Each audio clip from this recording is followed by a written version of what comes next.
Salve, cartoleiros e cartoleiras! Mais um vídeo aqui no canal do Cartola Tático, dessa vez para fazer uma análise desta rodada 17.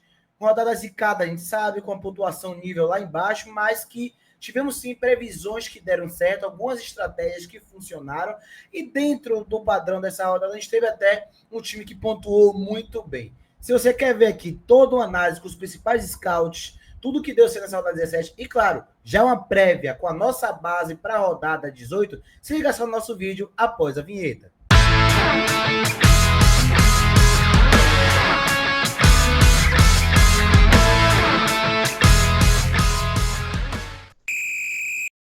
Antes de começar, eu quero pedir para você que já está aqui, deixa seu like, se inscreva no canal se você ainda não é inscrito, ativa o sininho das notificações para o YouTube encaminhar todos os nossos conteúdos sobre o nosso Cartola nesta temporada de 2025. Aperta no Hypar, seja membro também, conheça acima do like, tem aí o botão Seja Membro, R$13,99 e R$7,99, você ajuda e contribui ao canal e tem acesso a conteúdos exclusivos dos membros e sócios do canal que a gente vai falar daqui a pouquinho. Bom, começando com a nossa análise da rodada 17, a gente já pode trazer aqui para vocês a nossa maior pontuação foi com 73 pontos, muito bom para essa rodada, e com a estratégia que a gente falou muito nas lives, nos vídeos, e deu certo. Claro que os demais times ficam ali na faixa dos cartoleiros, 50 e 40 pontos. Lembrando que este canal ele foi diamante no mês de abril. O primeiro canal do Cartola a conseguir ser diamante em tão pouco tempo no mês de abril. Então, de fato, é um canal que está conseguindo aí trazer muitas mitadas para os cartoleiros, para quem é sócio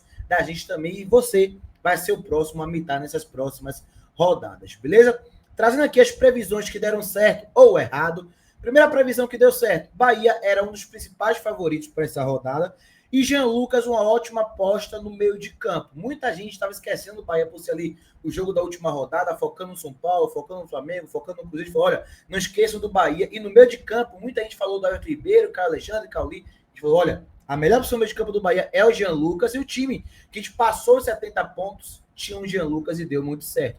Além disso, a gente estava com o feeling de que não valia a pena pesar no Cruzeiro e que o Ceará viria forte para essa rodada. Muita gente focou somente no resultado. Viu que o Ceará, depois do Super Mundial, teve 3 jogos de 3 derrotas, mas a gente aqui não olha resultado apenas. A gente faz uma análise breve, mais aprofundada, bem completa do que a gente pode esperar dos jogos. A gente falou, olha, contra o Inter, que o Ceará perdeu, foi melhor que o Inter no segundo tempo. 3 bolas atrás, por muito pouco não empatou. Perdeu para o Mirassol dentro de casa, mas foram 27 chutes a 3. E o Mirassol fez 2 gols, teve o mérito. Mas o Ceará estava jogando bem, só estava precisando melhorar a definição do ataque. A gente falou, olha, estamos com o feeling de que o Cruzeiro, essa rodada, não vale a pena pesar tanto assim. E não deu outra. O Cruzeiro perdeu, o Caio Jorge foi bem, mas o Cruzeiro perdeu e não entregou tanta média básica. Além disso, a gente foi mais enfático novamente que o Palmeiras era unânime e a dobra entre Maurício e um jogador do ataque do Palmeiras era uma boa. Facundo fez 10 pontos, Maurício 8 pontos, entregou boa média básica com assistência. E o Vitor Roque acabou não fazendo uma pontuação tão alta, mas entregou ali seus 5 pontos de média básica. O Palmeiras, mais uma vez, conseguindo sua equipe sólida nessa rodada. Mirassol não era tão favorito contra o Vitória e fugiu do Reinaldo. A gente falou que era um confronto em aberto. Ambas as equipes gostavam de jogar em transição, davam muito espaço, seria um jogo de ambas marcam. E Reinaldo não foi bem, de fato, como a gente havia previsto. Além disso, sempre bom ir em defensores do São Paulo. São Paulo novamente foi bem, Arboleda 11 pontos, Ferrarese 14 pontos, Rafael foi bem também ali com seus pontos de média básica. Sempre o São Paulo conseguindo gerar média básica. Crespo chegou aí, vai levar ainda mais esses scouts da defesa. O ataque não foi tão bem assim, né? O Ferreirinha fez gol, o Luciano acabou fazendo 5 pontos, deu assistência, mas perdeu um pênalti também, mas São Paulo na defesa sempre tem sido confiável. E aqui, 2 estratégias que não deram certo. Neymar e o Santos fora de casa realmente é bom fugir, não é um time confiável, principalmente longe da Vila Belmiro. Neymar, mais uma vez fora de casa, acabou decepcionando. O William José, Eric Puga, dobradinha do Bahia, embora a gente tenha acertado na estratégia do Bahia, o ataque não deu certo.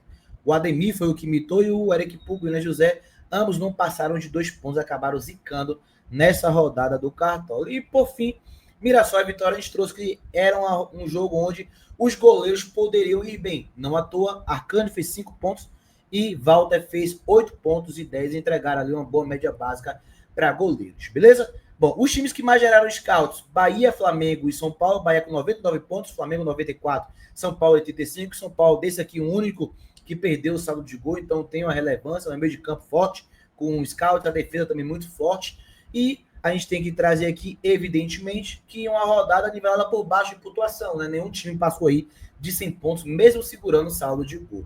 Maiores pontuadores do Bahia, o Jean Lucas, que a gente falou muito sobre o Jean Lucas, maior pontuador dessa rodada, 17 pontos, não entregou a média básica que ele gera, mas conseguiu ir muito bem, fazendo seus 2 gols, pisando na área, como a gente fala que ele faz. Santiaras do Bahia, lateral, saldo de gol, entregou 3 desarmes também com média básica, foi bem, 5,70 de média básica. E o Kaique do Bahia, que entrou no jogo, deu assistência e ainda conseguiu entregar alguns pontos de média básica. Do Flamengo, Léo Ortiz, sempre também muito bom apostar em defesa do Flamengo, que é bem sólido. Léo Ortiz, muito forte jogo aéreo ofensivo, fez gol, quase fez 8 também. Tem sido aí uma das peças mais buscadas do Flamengo no jogo aéreo ofensivo. Luiz Araújo, que deu assistência, voltando a entregar a média básica e voltando a mitar no cartola com 9,70. E o Rossi, com 9,40, fazendo também as suas defesas. Dado do São Paulo, Ferrarese, mito como sempre, a gente fala sem falta do Ferrarese, há muito tempo a gente fala do Ferrarese, do desarme dele, fez 10,50 só de desarme, e ainda deu assistência com a bola rolando. Arboleda, com 11 pontos que a gente falou, fez o seu gol também. E o Gonzalo Tabra, que foi o atacante que entrou no intervalo, conseguiu fazer seu gol e fez 8,40 nesse jogo. Bom, agora a gente vai para os jogadores que mais pontuaram no top 3 em cada posição. Goleiros, Rossi e o Everton com 3 defesas e Walter com 7 defesas, foram os goleiros que mais pontuaram. Walter a gente falou, Rossi também foi bem enfático sobre ele. Zagueiros, Léo Ortiz, novamente, muito bem, uma das peças mais seguras ultimamente do Cartola para a zaga, junto com o Ferrarese, que também entrega muita média básica, e o Arboleda e o Léo Ortiz são os melhores zagueiros para marcar gols do Cartola nessa temporada ou participar da fase ofensiva, com o Vitor Gabriel ali fugindo, correndo por fora. Laterais que mais pontuaram. Dá para ver que não foi uma rodada assim com os jogadores tão unânimes, né? Os zagueiros até teve ali o Ferrarese e tal, o Léo Ortiz, mas os laterais agora, por exemplo, nenhum tão unânime assim. Santiago, 10 pontos que a gente trouxe. Piquerez entregou 3 desarmes contra o Grêmio, 9,50. O Paulo Henrique, que parece que só mita quando não é visado, né? Fez 9 pontos e 10 com 6 desarmes, 2 finalizações defendidas, uma falta sofrida, entregou média básica novamente. O Paulo Henrique, quando ele não tá visado, ele entrega aí uma boa média básica. Meias que mais pontuaram. Também não foi rodada assim tão forte para meias. Teve a metade Jean Lucas que a gente preveu. Lucas Lima do Sport e o Newton. Ninguém esperava que esses dois fossem fazer boa pontuação. Newton com média básica, Lucas Lima fazendo gol contra a equipe do Santos ali, do ex valendo, né? Atacante também, os 3 que não eram unânimes, 3 fora da curva. Galeano faz um excelente Brasileirão. É a melhor peça do Ceará neste momento. Ficar de olho no Galeano. Fez 2 gols, não entregou média básica, mas fez 2 gols. Carboneiro, que já havia ido bem contra o Santos fazendo gol, fez gol, entregou mais de 7 pontos de média básica nessa rodada também contra o Vasco, fez o gol ali na reta final do jogo, 15 pontos e 30. E o Derek Lacerda, que diferentemente do jogo do Vitória, jogou de centroavante agora, fez gol, entregou média básica também nessa rodada. Os 3 jogadores falando em média básica que mais tiveram ela nesta rodada. Ferrarese do São Paulo, 9,90 só de média básica, com muito desarme como ele gera. PH do Vasco, a gente trouxe também. E o Bruno Henrique do Flamengo entregou 8,90 de média básica, finalizando bastante e desarmando bastante. Também entregou muita média básica o atacante do Flamengo. Olho nele para as próximas rodadas. Outros que entregaram média básica, Newton e Alan do Botafogo. A gente sempre fala aqui que o Corinthians é um time que joga muito por dentro. Isso potencializa duelos dos volantes e, consequentemente, desarmes. E os dois entregaram uma boa média de desarme juntos. Fizeram aí 11 desarmes nessa rodada, o Alan e o Newton. E, além disso, a surpresa foi o Oswaldo, voltando a ser titular na camisa do Vitória. Ele estava suspenso no jogo passado, fez aí todas as finalizações possíveis, exceto o gol. Finalização defendida para fora, na trave, ele entregou desarme e falta sofrida também, como média base, fez 7 pontos e 90. Agora, como nem tudo são flores, as maiores recepções dessa rodada 17. Neymar e Arrascaeta, inclusive, nas últimas 5 rodadas, ele foi mal em 4, né? Muito mal Arrascaeta, que voltou do Mundial. Neymar, fora de casa, também é bom fugir, não está conseguindo entregar o que ele entrega na Vila Belmiro fora de casa. E o Reinaldo, o terceiro jogador mais calado dessa rodada, fez apenas 1,30 também, um jogador que a gente deve ficar atento para saber quando ele vai bem ou quando ele não vai tão bem assim. A gente falou para fugir dele nessa rodada. Bom, aqui já trazer o jogo da 17ª rodada do Brasileirão, que inicia no sábado, finaliza na segunda-feira. A gente tem Sport Bahia bem favorito para esse jogo. Teremos a escalação, Bahia bem forte para esse jogo. Quem sabe com o saldo de gol? Talvez não, para o Sport, a necessidade de ser um clássico, mas o Bahia vem muito forte. Mirassol e Vasco. Mirassol tá com alguns desfalques, acho que vai ser jogo de ambas marcas. Fluminense e Grêmio também no sábado, terminando aí esse jogo do sábado, são 3 jogos apenas. Fluminense e Grêmio, 2 times estão muito mal, né? Depois do Mundial, o Fluminense perdeu o Arias, está muito mal, mas é um jogo que, quem sabe, o fator Maracanã pesa, porque o Grêmio também está muito mal das pernas. Jogou até bem contra o Palmeiras, mas jogo aqui também que pode ser um empate, tá? Domingo a gente tem Botafogo e Cruzeiro. Cruzeiro favorito, mas o Botafogo também é um time forte no Engenhão, no tapetinho, né? Do gramado deles. Corinthians e Fortaleza, jogo das equipes que estão tentando se recuperar. Corinthians assim forte na Neoquímica Arena, vale aqui um galo. Quem sabe uma aposta no Depay? Por que não? Atlético Mineiro e Bragantino, jogo também difícil de prever. Bragantino tá muito mal depois do Mundial. Atlético Mineiro também com essa crise, mas tem um ataque forte nessa rodada, pode ser diferencial. E aí, para fechar, a gente tem Ceará e Flamengo. Flamengo favorito também contra o Ceará. Palmeiras, os dois que jogam fora de casa, enfrentam Ceará e Vitória, são favoritos. E aí tem Inter e São Paulo, jogo aberto, né? Deve ser jogo de gols para ambos os lados, mas o São Paulo está numa fase melhor recentemente. E aí, na segunda-feira, a gente tem Santos e Juventude. Juventude, pior time, né, que visita no campeonato, pior defesa do campeonato, time muito abaixo, mas não pesaria tanto o Santos, que também não é um time tão confiável assim. Tem alguns jogadores que podem ir bem, mas não pesaria tanto.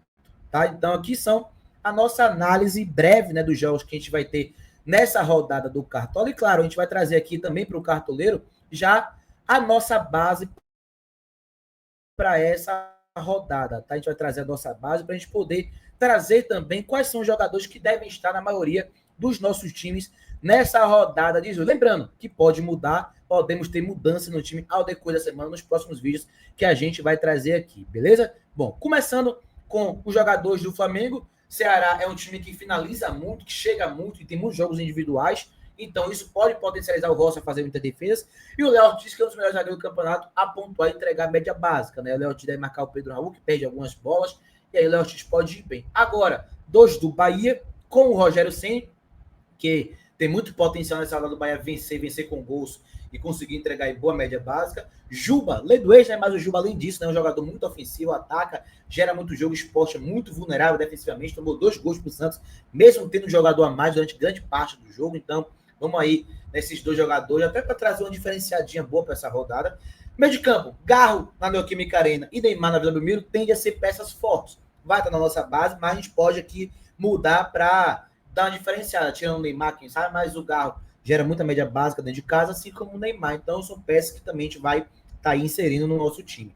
No ataque, Hulk pega o Red Bragantino, que está numa fase terrível, tomando muitos gols, time muito exposto, e o Hulk finaliza muito na bola parada, na finalização fora da área, dentro da área, é o jogador mais acionado desse Atlético Mineiro, e também pode ir muito bem dentro de casa, com o apoio da sua torcida. E o Vitor Roque do Palmeiras também é uma boa, pega o Vitória, que cede muito espaço para os atacantes adversários, um time bem ali, né? Embora tenha feito um jogo até melhor, o melhor jogo de Carille foi contra o Mirassol, mas é um time que ainda não é tão confiável assim defensivamente. E o Palmeiras de Abel Ferreira está muito bem pós-mundial, né? Já fez um campeonato mundial bom, mas está muito bem pós-mundial, deve também aí ser uma peça forte. Claro, pode entrar nesse time aqui, galera, jogadores do Cruzeiro, pode entrar nesse time aqui mais jogadores do Bahia. Será que reserva de luxo a gente vai trazer estratégias que não funcionaram na passada e podem dar certo nessa? Enfim, tem muito conteúdo para vocês, muito em breve aqui também. Confira os nossos vídeos, tem muitas questões que a gente ainda vai falar até a finalização dessa rodada, beleza? Para não deixar de falar também do nosso plano de sócios do canal. Por apenas R$50 no PIN número 11 9 30 23 55 20, você tem acesso a conteúdos exclusivos com o profissional de análise de desempenho esse cara de futebol, que sou eu, que faço análise de clubes, análise de jogadores, e aqui a gente traz sempre análise individuais de jogadores do Brasileirão e das ideias dos treinadores também, para a gente ver, dentro da análise de desempenho do campo, o que é que a gente pode extrair para montar o melhor time. Além disso, a gente tem e-book, um grupo específico com notícias extraordinárias, conteúdo de bola parada, influência da arbitragem e tudo para você, cartoleiro. Você também pode se tornar membro do canal por apenas R$ 3,99 ou R$ 7,99, e você, no de R$ 7,99, já se torna sócio do canal, com direito à liga gratuita e premiações especiais nessas ligas. Contamos bastante com o apoio de vocês. É isso, galera. Mais um vídeo aqui no canal do Cartola Tático. Curtiu? Deixa o like, comenta aí qual foi a sua pontuação nessa rodada e o que você achou da nossa base para essa rodada 18, tá? Durante a semana tem muitos vídeos para vocês, bons de baratos, dicas finais, a nossa live também acontecendo no sábado, como de costume. Contamos muito com a audiência de vocês e venham com a gente em busca de mais uma mitada nessa rodada. É isso, galera. Tamo junto. Obrigado pela audiência. Até o próximo vídeo. Valeu!